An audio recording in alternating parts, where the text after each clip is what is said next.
Hello folks, how's life? I hope you're doing good. Anyway, I'm Kinan from 135 Junior High School. I'm standing here because I want to tell my story that deals with a global problem that has been going on for almost a year. First of all, I'd like to say my deep condolences to all the people who have passed away. May God place them in the best place. And those who still have to struggle with the virus, may God give them strength and be better soon. Amen. I'm so proud to be here as a representative for my school, and therefore I like to say thank you very much for the opportunity that I get. The title for my speech is Yes, We Can Fight the Virus. The honorable judges and my dear audience, here is my speech.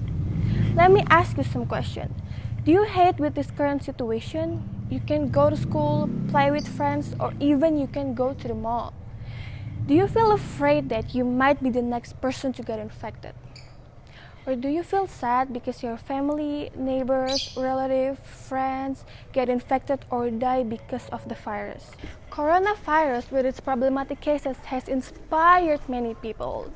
The story that I like to tell you, it's one of the stories that some people who might see the bright side of those problems. I do hope that you could see the positive side of it.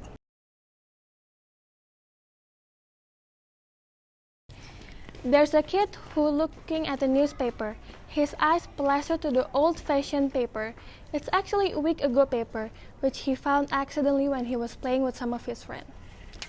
COVID-19, is it even a thing? He whispers, talking to himself as his mind roaming around his thought about the name. He always hears his mom warning him about the horrifying virus that can kill a human within short terms. But all he knows is no one is dying, at least until this second. He tears the paper apart, throwing it beside him. But suddenly, someone is walking towards him. Her face is looking a little bit tired though. Hey kid, something's wrong with the paper? Did it bother you? The woman said as he nods weakly. Well, kind of. It was about this COVID-19 thing. It's bothering to see its news everywhere. Like even my mom was talking about it like it's some kind of apocalypse or something. Did it bother you too? He asked with his sad tone.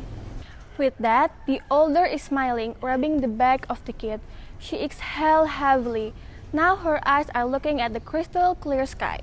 Kid, tell me your name and tell me your dreams ahead. She asked a pretty weird question.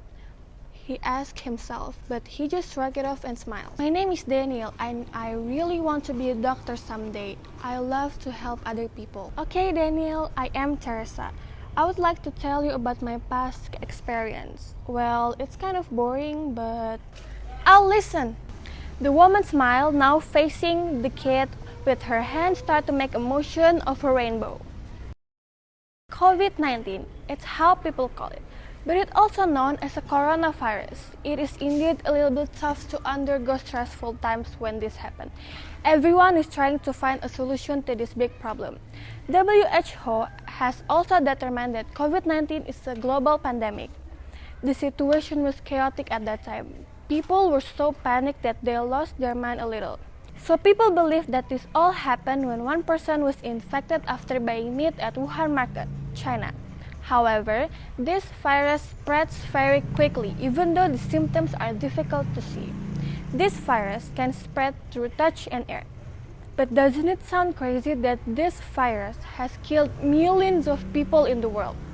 When the news of COVID-19 entered in Indonesia, everyone was very panicked. My school was closed for 2 weeks at that time. But in the end, we used an online system for schools until now. At first, I was happy if I took 2 weeks off at home. But now, I'm stressed having to be home for a long time. I also feel because of this problem, I can't do anything at all. Moreover, I'm in 8th grade. But the government has also established a health protocol to prevent the spread of the virus, such as maintaining cleanliness, wearing a mask, using a hand sanitizer, and keeping a distance. Those are the methods that should be applied by everyone because it's very difficult for doctors and researchers to make a vaccine. The medical personnel are also overwhelmed because they have to take care of many people who test positive COVID-19. But I believe that every cloud has a silver lining. Someone told me that there are good things to look at even in the worst condition like this pandemic. I can fight this virus. This condition teach me how important it is to always stay healthy, cook food well, and then take care. Health and hygiene are two things that are very important and cannot be underestimated. I can also be close to my family at home. In this pandemic era, a lot of things will happen, whether sad or happy. This last 1 year, everyone has been doing such a great effort, including you, because you have survived this far. Although it feels a lot sad sometimes. Thank you for fighting until now. You are a great human. For doctors, nurses, and everyone who has been struggling, thank you for all of your dedication, especially those of you the health worker. Being a hero as a frontliner is not easy, and of course there's a sacrifice behind it. Great things never came from comfort zone. Before I end this speech, let me ask you again to please follow the health protocol. Wearing a mask, using a hand sanitizer, and keeping a distance or avoiding contact with someone. By following these 3 protocols, I hope that this pandemic will end soon and we can all live our lives normally as before. Yes, we can fight the spread of the virus. I'm Kinanti from SMPN 135. Thank you for watching and take care.